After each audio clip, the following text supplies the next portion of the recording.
Hey everyone, what's up? Newbie Snake here. How are you all doing today? Alright, so today the Super Ninja Festival Akatsuki edition is here, as well as the Sasori Battle Mission. I'll be going through the details of the whole event as usual, so let's get started. Alright, so first up we have the Super Ninja Festival Special Edition featuring the Akatsuki.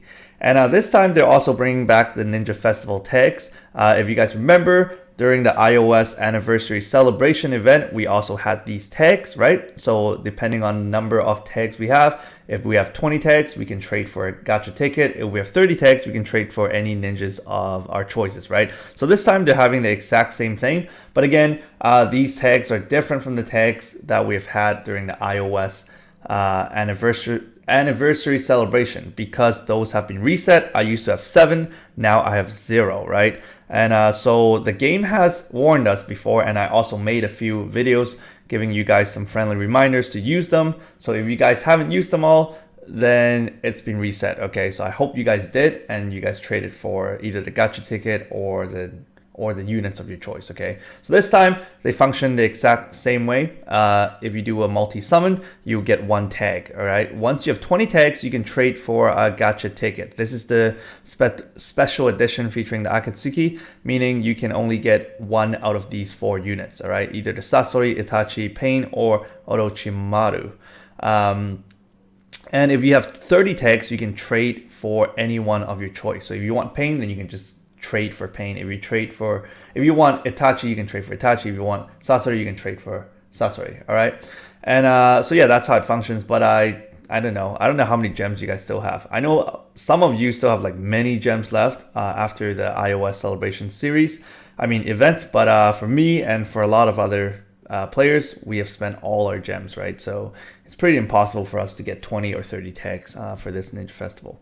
But anyways, let's go through the rates. So there's actually 2% chance to get Sasori on your first multi-pull. All right, on your first multi-pull, 2% chance of getting 5-star Sasori, the EX like exclusive Sasori, and then 1% chance of getting Pain, Itachi, or Orochimaru, and then 97% chance of getting all the other 5 stars, because the first multi-pull, you're guaranteed a 5 stars unit. So 97% chance of all the other ones, and then 2% for Sasori, 1% for these guys. And then after the first multi-summon, there's only 1% chance to summon Sasori, 1% chance of summoning these 3, and then 10% chance of getting these 5 stars.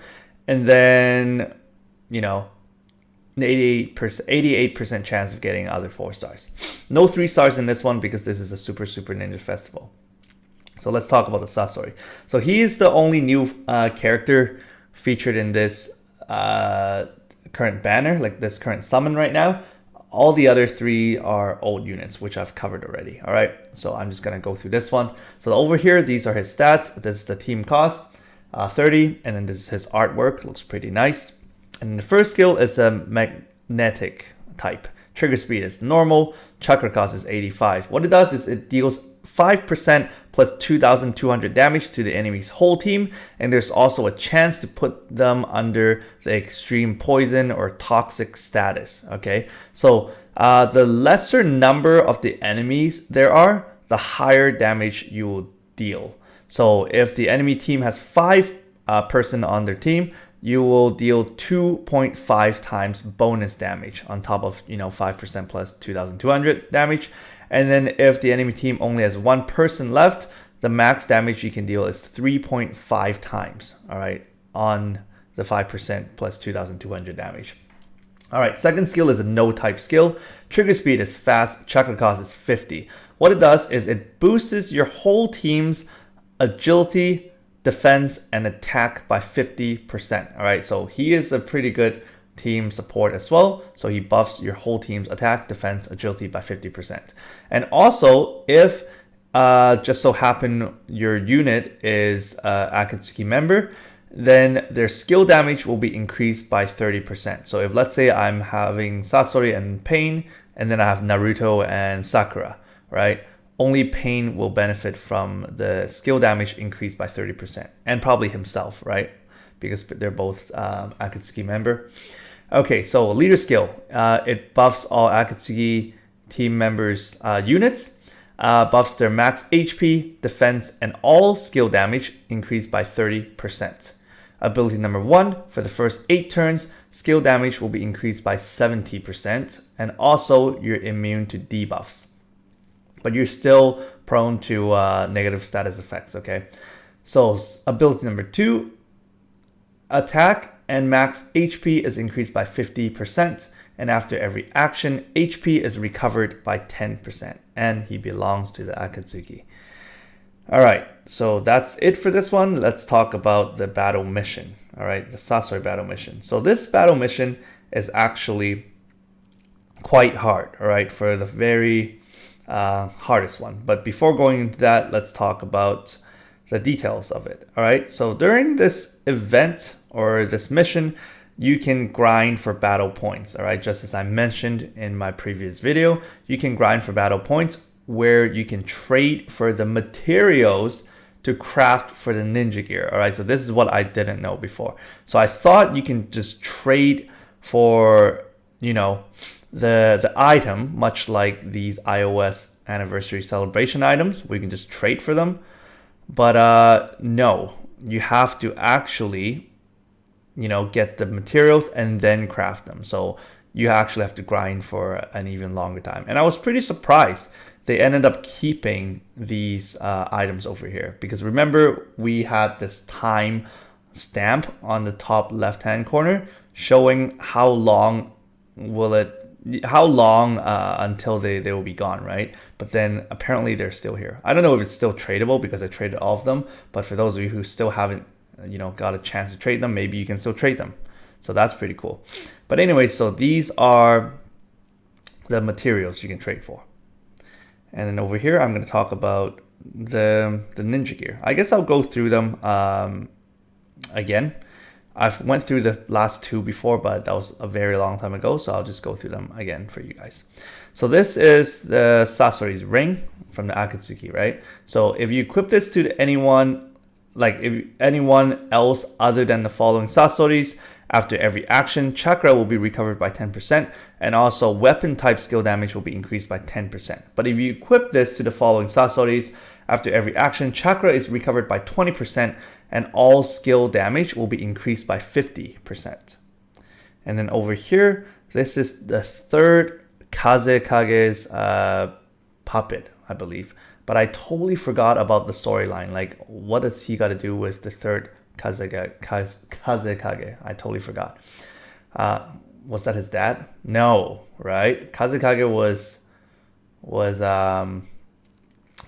Gaara's dad. I forgot, man.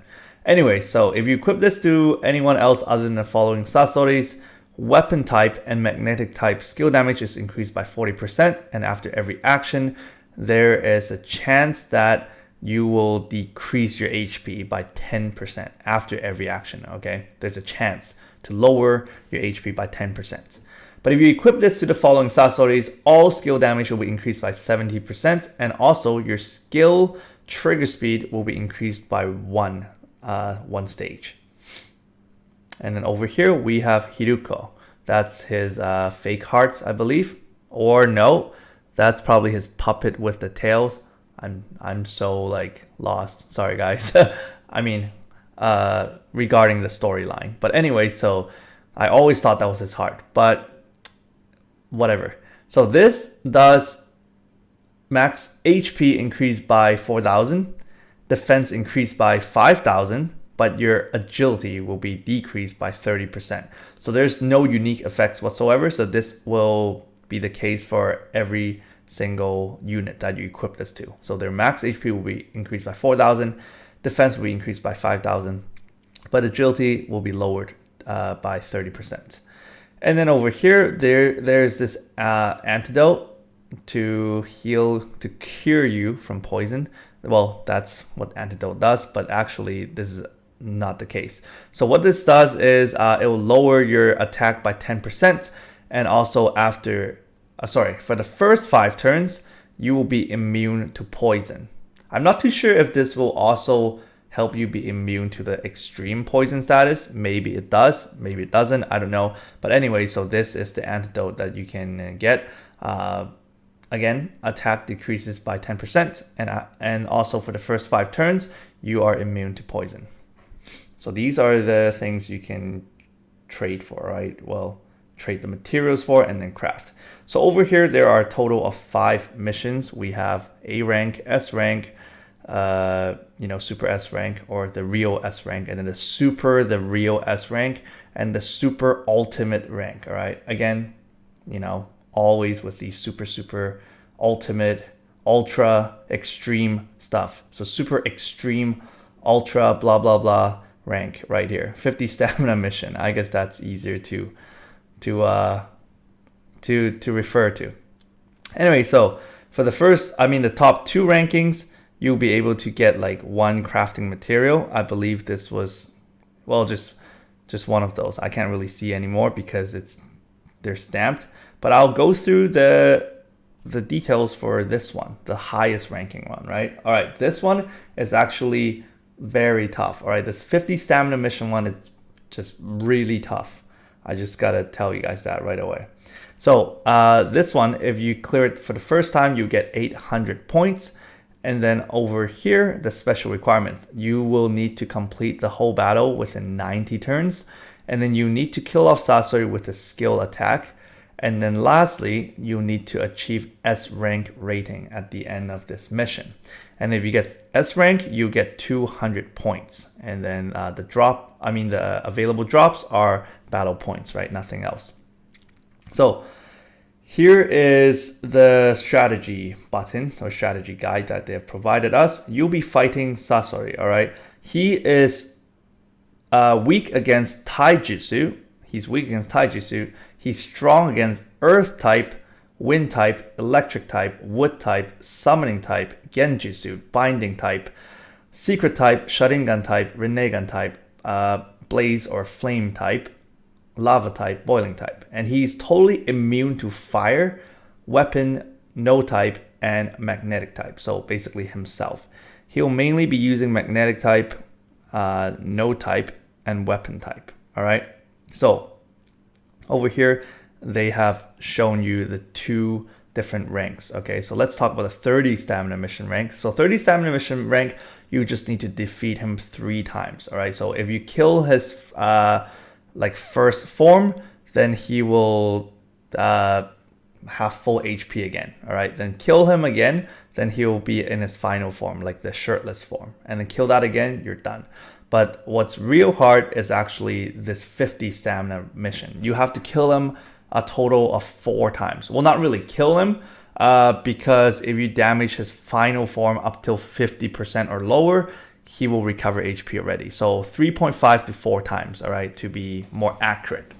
But anyway, so first form where he wears his robe, his Akatsuki mantle or cloak, whatever you call it, you will need to damage him up till a certain percentage or kill him off. It doesn't matter. He'll recover full HP, okay? But if, let's say, you can't one-hit kill him and he's down to like about 5% or 10%, then his skill pattern will be different, meaning he will use a stronger skill to kill you, all right? But that will still be the first form, all right? The first life. So you kill him off totally. So if you kill him when he was still 100% health, then he just recovers his HP and goes to his second life, right? I'm just calling it second life, right? Because he just jumps back out again with full life. But again, if you don't kill him off for the first time, you bring him down to 5% or 10% health, he will use stronger attacks, but he won't recover his health yet until you bring it down to 0, all right? So now let's go to the second point here. So after you kill his first form down to second point, he comes back to life again, right? So this is his second time.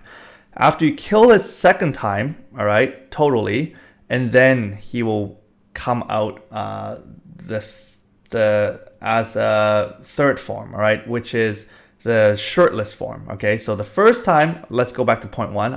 I know it's really confusing, but let's go back to the very beginning. When you kill him off for the first time, he'll recover back to full life, but still with his cloak on, all right.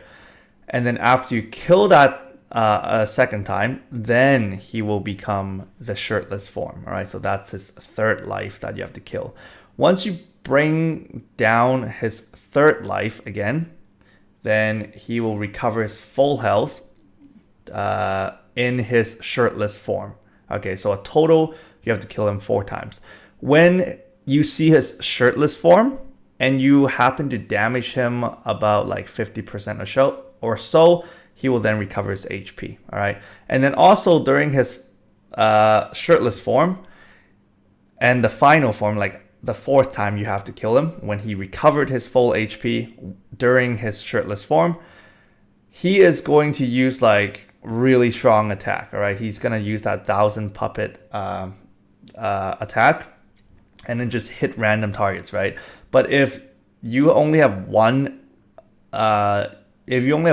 member left on your team, he's gonna hit every single time on that same target, then you're gonna die, like for sure, because it hits like 3,800 damage at least per puppet. So it's really crazy.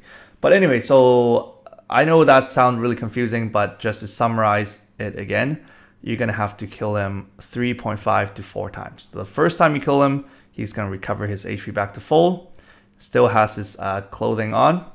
Kill him a second time, he's gonna jump back in again. That will be the 3rd time you need to kill him or damage him low enough so he recovers for the 3rd time. If you damage him up till 50% or down to 0 HP, he generates his HP again, meaning that will be his 4th life that you have to kill. All right, that will be the strongest one because he uses the 1000 puppet Sasori move. And then you just need to kill him off for the 4th time, which is the final time. Bring it down to 0 HP, then you're done. Okay, I just gotta emphasize this because you guys need to be prepared for 4 lives because it's really hard. And every single stage he hits really hard. But over here, there's some special thing that, or chemistry that happens. So if you actually bring a Sakura into your battle, this will trigger some passive ability on Sasori, all right, which will actually lower down his defense and dodge rate. Okay, so this will be what happened. I didn't bring a Sakura with me, but this says here, so you guys can try this out.